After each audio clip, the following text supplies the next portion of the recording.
Hello, this is part two of the mini lecture on Superfund and CERCLA. In part one, I provided a brief introduction to the Resource Conservation Recovery Act, RCRA, just as some context for how the federal government has addressed waste generally, and in particular hazardous waste. CERCLA, of course, comes in as a complementary statute designed to address hazardous waste after it's already in the ground and has now started to create problems. Now, note here, by the way, there is some overlap between RCRA and CERCLA in that both of these programs can address and can be used to address hazardous waste once it becomes a problem. CERCLA, as you've probably seen from the reading already, is primarily designed to address the legacy of unregulated dumping from the last 50 to 100 years, before the advent of the modern environmental regulatory system, both when the federal government was not aware or did not simply care to address these kinds of waste disposal issues, and when there was not as much understanding of the serious problems, public health and environmental problem, that unregulated disposal of hazardous waste could ultimately pose for future generations and the environment. All right, so let me start then here with the slides that I have. This is just a continuation, and I hope to keep this second part of the mini lecture also to about 15 minutes. Now, what is the purpose of CERCLA, right? And as I said, it is complementary to RCRA in that it addresses the legacy of contaminated sites, the vast number of places where manufacturing has caused chemicals and other dangerous things to seep into ground, contaminated groundwater aquifers, has contaminated the soil, or done other things to harm the environment, where some action is necessary to clean up these sites. That's really primarily what CERCLA is designed to do. It does, of course, has a prospective component here. And one thing to note here is that CERCLA, even though it's primarily designed practically or on a nuts and bolt basis to address liability and obtain compensation for hazardous waste sites, it also has a prospective deterrent effect.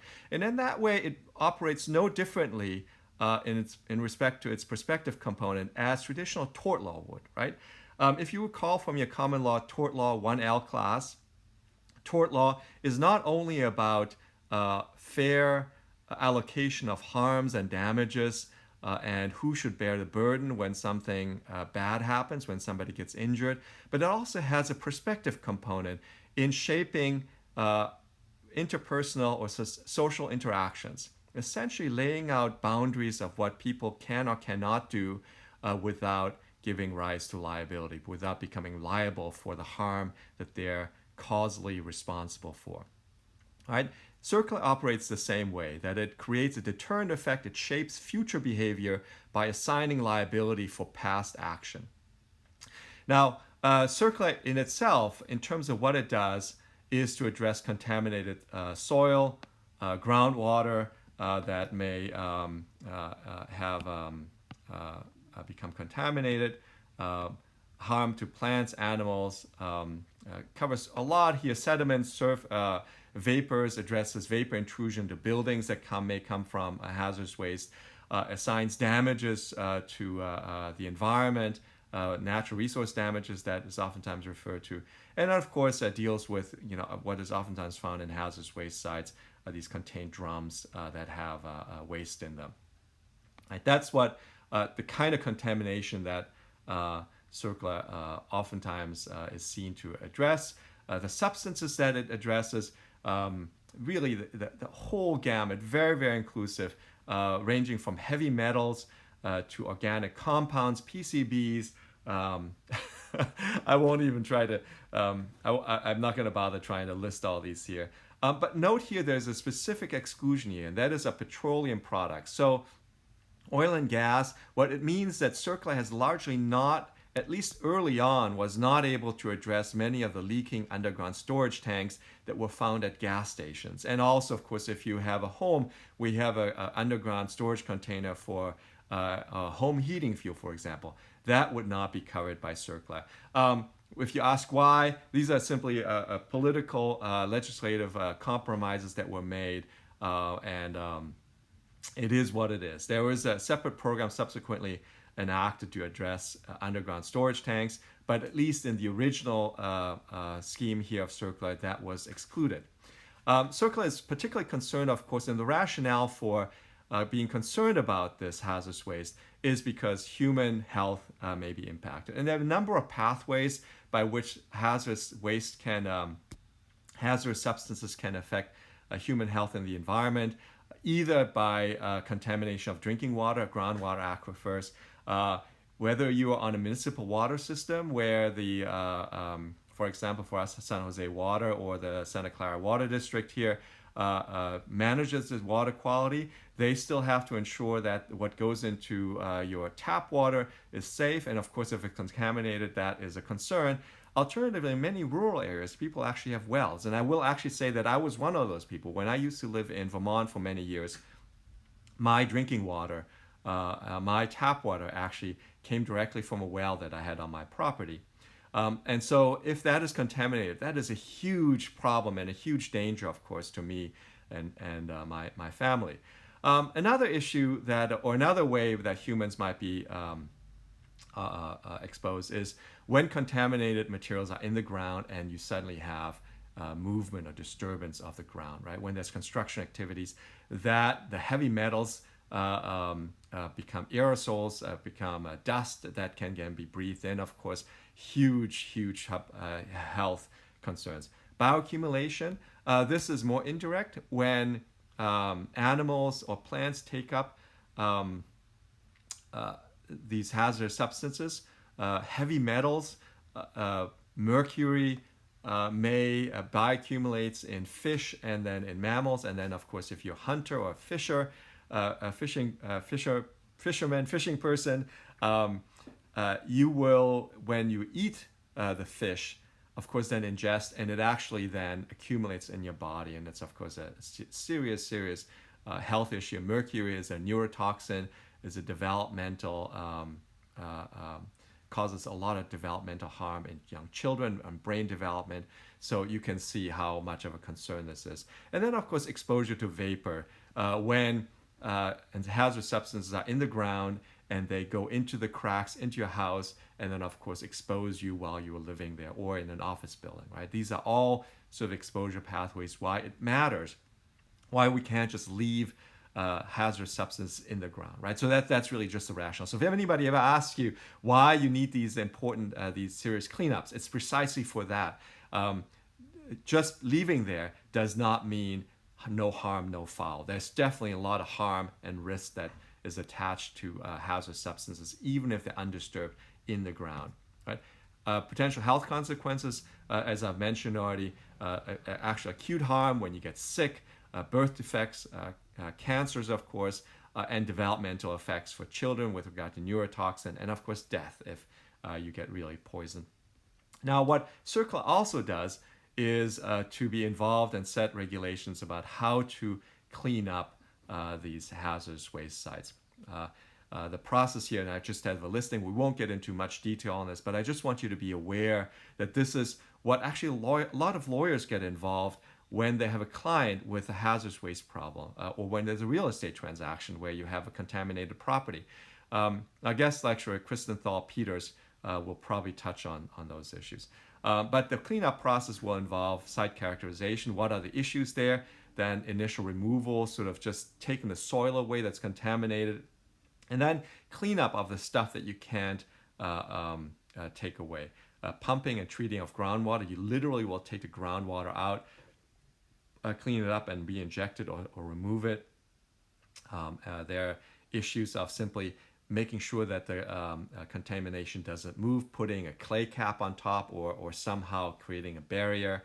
There are issues of partial cleanup. And one final sort of approach to this, something that environmentalists definitely do not like, but that has been seriously considered, is implemented in many places because it's so much cheaper, is simply limiting what kind of activity and what kind of use can be made of that land. It's much cheaper, of course, than cleaning it up. As you can imagine, it is not preferred by environmentalists because it leaves the contamination in place.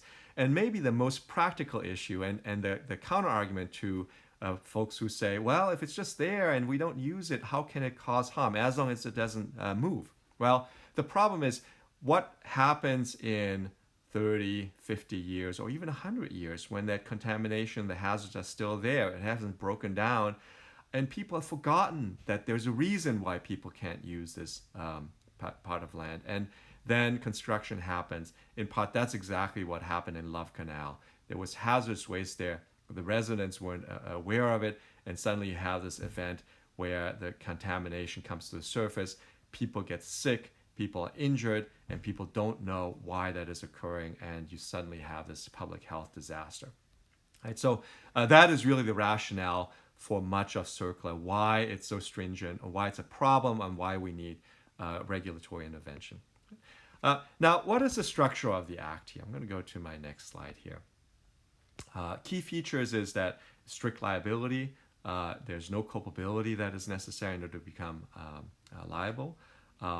Joint and several, that is, if you are a PRP, a potentially responsible party, you could be potentially liable for the entire cleanup. Now, there are equitable doctrines, considerations, of course, that are unlikely to make you responsible. On the other hand, if you have some substantial culpability or some substantial contribution, and you're the deep pocket, you really are in deep trouble, right? And reason why joint and several liability is so important is because, like in many other compensation situation, liability situation, maybe the person who was most, or the entity or the company that was most responsible is no longer solvent or can no longer be fined, is essentially judgment proof. And so you need to find somebody to help pay for this. And they're really larger sort of public policy balancing considerations, the fairness of holding somebody liable who simply is being sued because they have the money versus leaving the victim, the person who's harmed, or leaving the environment, or leaving the government for that matter, on the hook, right? Broad public policy debate we'll talk a little bit about, but this is just something to keep in mind here. Really important key feature, largely because in many contaminated waste site situation, many entities, many companies, many persons contributed to the contamination, but you can't then decide which portion any one entity, any one defendant is actually responsible for, and hence joint and several liability, because you have indivisible harm, right? Contamination is all intermingled, and you can't disaggregate it. Finally, as also one of the key and controversial features of Superfund is retroactive liability. I think I'm already going ahead here for some of the other slides here, but let me just go through this here since I'm at this. I'll expand on this just a little bit more in a minute. Retroactive liability, that is even, and this is the way it's been claimed or articulated by defendants, at the time when the waste disposals occurred, disposal of the waste in this manner, of course, was not regulated, was not illegal. No laws were broken. But remember, in any kind of tort liability, the action of driving too fast, or I'm sorry, not driving too fast, that would break speed laws, for example, but driving recklessly, weaving across the street, or not paying attention, might in itself not be illegal. My driving examples are not particularly good now that I think about it, but oftentimes unreasonable action that gives rise to negligence liability, of course, is not in itself illegal, but it makes you liable because it causes harm, and under tort negligence standards, that allocates essentially the risk of loss, or the loss that results from that irresponsible behavior. And that's really the way one might think of liability for past action that now gives rise to harm to the environment or public health. Now, Superfund itself, and that's really the other name by which CERCLA is usually referred to, is also really sort of this fund, a government fund that's created, originally funded by just an allocation by Congress. It's just money that was put in that can be used by the government to clean up hazardous waste sites. But nowadays, in more recent years, it had been funded by a tax on chemical feedstock. So the chemical industry was essentially contributing to the Superfund, but that tax expired, and now it depends on simply the Congress of the U.S. Treasury funneling money into this. The National Contingency Plan is an important part of the CERCLA statute. The National Contingency Plan essentially sets out a set of regulations about how cleanups should happen and what is consistent with sort of best practices or what the government considers to be an appropriate way to go about cleaning up and addressing a hazardous waste site. That's really what the National Contingency Plan is, a set of regulations. The other issues that we'll touch on are potentially responsible parties and causation, defenses, and statute of limitations. Right? So just briefly here, the CERCLA and the common law, as I've mentioned, it's really an extension of the common law, focusing liability and relaxing some of the applicable principles, importing principles like joint and several liability, imposing strict liability in part on the rationality of abnormally dangerous activities. Right? This hazardous substances are abnormally dangerous, and therefore anybody who deals with them or contributes to the risk that they cause might be deemed to be, or under CERCLA's policy justification, would be deemed to be strictly liable for the consequences. Now, the modifications or the changes that come with CERCLA and the common law is that there's relaxed causation. Rather than requiring the defendant to have to be tied to specific waste, if the defendant contribute the type of waste, that ultimately found there, that is sufficient. And a lot of these changes then you might think of as changes in shifting or changing the burden of proof that the government or others have to meet in order to sue a defendant. And so the terminology is there: if such wastes are found like those, if the defendant was involved in disposing of such waste or like those that are present on the site, then the causation is established. The burden of proof of causation has been met.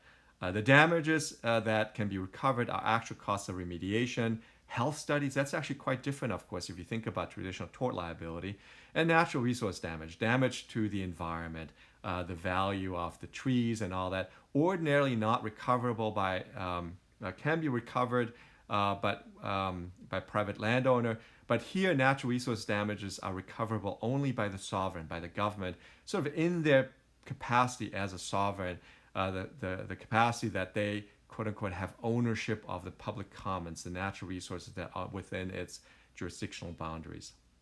And then finally, two other things. CERCLA also alters the common law in that it narrows the defenses to liability, excludes foreseeable acts and omissions as defenses if they are avoidable with due care. So it makes it much more difficult to escape liability because, quote unquote, you acted reasonably. Reasonable here would not only be that you acted reasonably in an abstract sense, but also reasonably in the context, for example, of the specific transaction, knowing that hazardous waste could present a problem, knowing that these materials are dangerous. That is a standard of reasonableness. And as you can tell, that essentially creates a standard of reasonableness, if you remember from your tort course, of an expert, right? An expert is held to a higher standard of reasonableness than somebody without those special skills.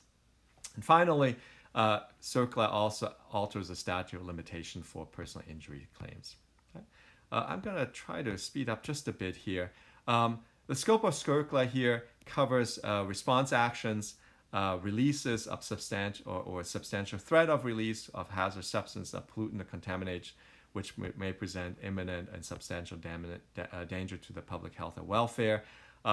Here, note that key elements are release, similar to the release, which includes disposals and hazardous substances here, by the way. The first term is a much broader term than hazardous waste, but it includes the kind of waste that may be captured by RCRA, for example. And it also covers pollutants or contaminants that can present a danger to public health or welfare. Right? So two sets of materials then that are covered by CERCLA, hazardous substances and then substances that can cause, might present a danger to the public health or welfare. Releases here, as I mentioned here, refer back to disposals, and that is the term that's going to come up again in a little bit, because that triggers essentially, that comes up in the Burlington Northern case as part of the question of whether an arranger, a generator, has arranger liability, right? So just as a heads up here. But it's a fairly comprehensive, wide-ranging scope of coverage. Let me move on here. I've already touched on the constitutional issues that have come up with CERCLA in the past in regard to its retroactive liability. The second one is, what is the basis of authority? And it's a Commerce Clause, but of course, because it's waste, that's been a question that's been raised, largely because waste has oftentimes been seen to be a local issue. But of course, hazardous waste is different. As I mentioned, there's really a national market for the disposal of hazardous waste. And so hazardous waste in general does not stay local. It's really quite different from garbage and municipal waste that usually doesn't travel long distances. And then there's unilateral administrative orders. Under CERCLA, EPA can require a potential responsible party or landowner to go ahead and clean up without any additional ability to challenge. You only get to challenge after you've started the cleanup. And that's really sort of a compromise that Congress made here with regard to the need to address the public health risk of hazardous waste and the rights that somebody might want to assert because they believe that they're not in fact responsible. And remember here that this is really a due process issue. You always, the targets of that unilateral administrative order always gets to come back and get compensation and gets to sue. So they're not really stuck if they're in fact quote unquote innocent or weren't liable. But the problem, of course, is that if you don't have money, if you don't have the resources and you're being asked to do that, you might end up doing things in the short run that you wouldn't have wanted, and that might make you put you into a difficult situation. That's really what these due process issues are all about. Potential responsible parties here. We'll get into that with both the New York versus Shore and also the Burlington Northern case, particular current owners, and also arranger liability. But remember, there are 4 categories of potential responsible parties that can be drawn into the liability net. Current owners and operators of the facility, the property. If you're a current property owner, doesn't matter how innocent you are, usually you are liable, with the exception, of course, some of the defenses. If you're past owner, when the disposal happened, you're liable.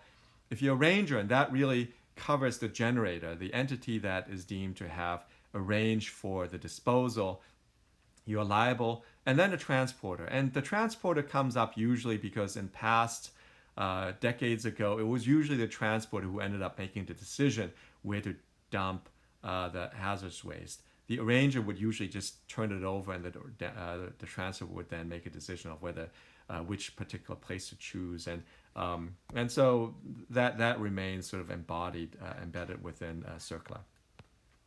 Cleanups here. Cleanups here include Section 104, which sets out removal and remedial actions. Removal is sort of the short-term, immediately addressing the hazardous waste, and what the term says, removing it. Whereas remedial action is something that's more intermediate and long-term. We're trying to clean up the property. Both of those approaches are provided for under CERCLA.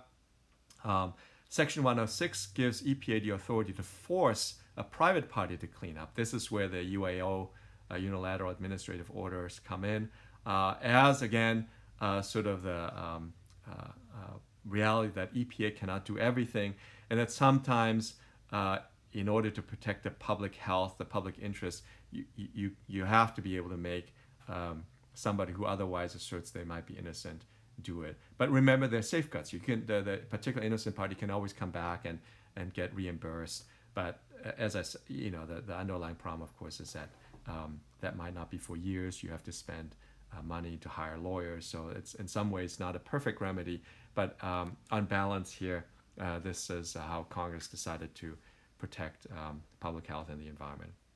National Contingency Plan, as I mentioned previously already, essentially sets out regulations regarding how cleanup's supposed to be done.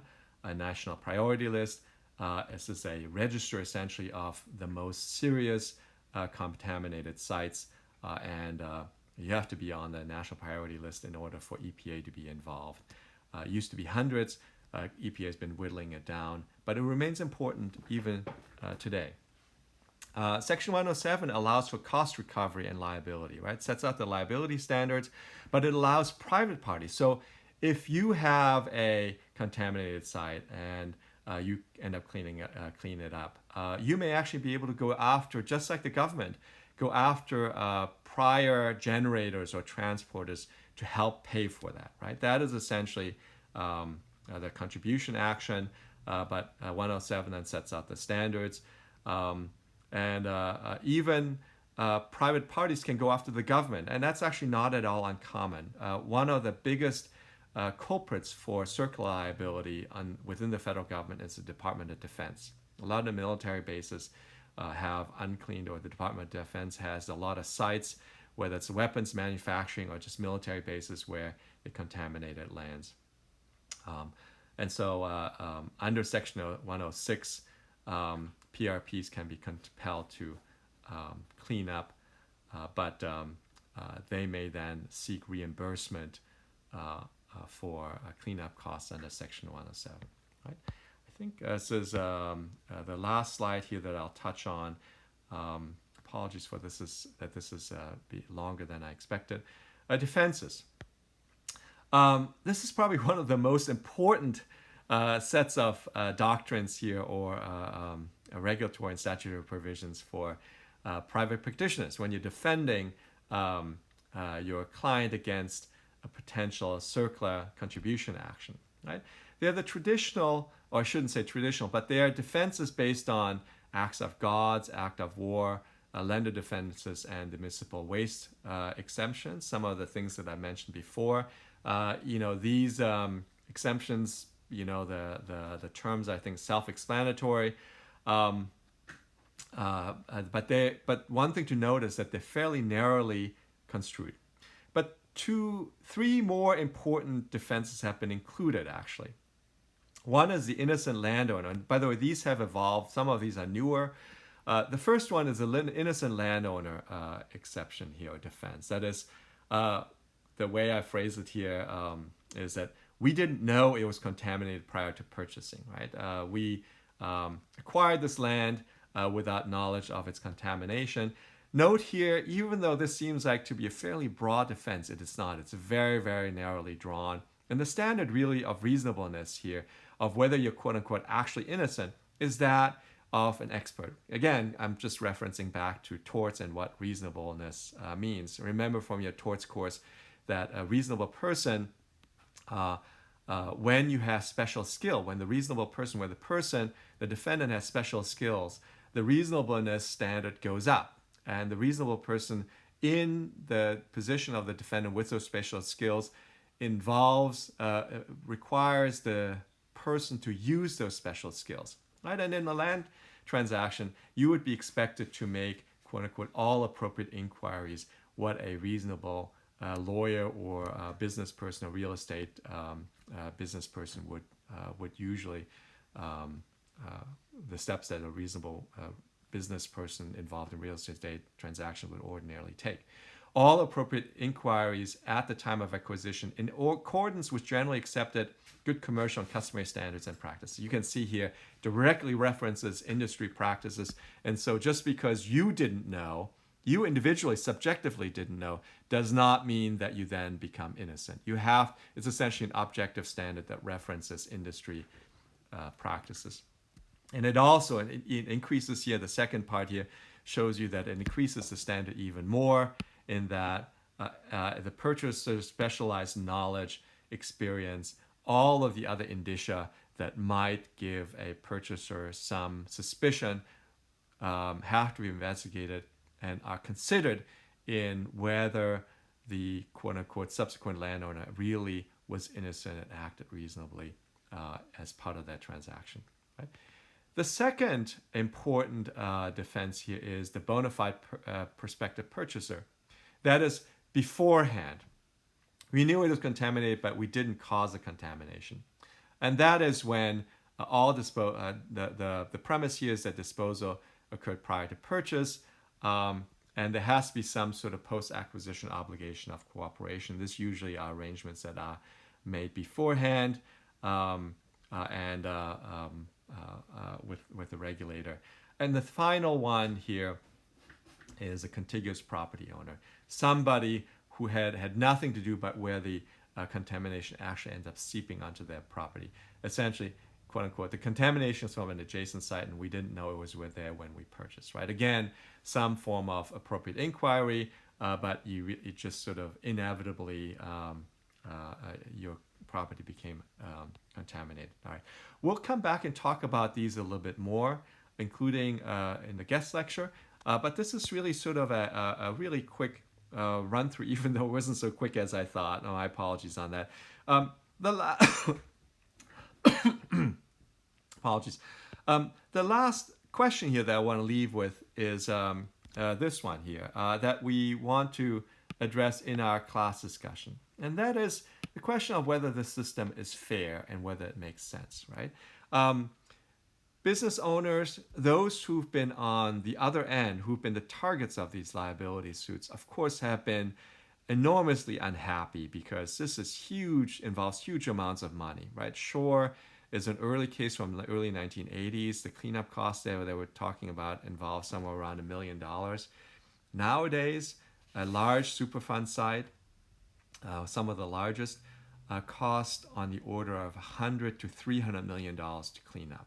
Right? And the numbers keep going up, both inflation, but also evolving knowledge of what it means to clean up something. And of course, more sophisticated technology. But that raises the broader question, of course, is this really justified? Does this really make sense for the federal government to require companies to do that? And is it fair ultimately? Right? So I'm going to leave you with those questions to ponder for our class. But thank you for bearing with me for this mini lecture that wasn't so mini.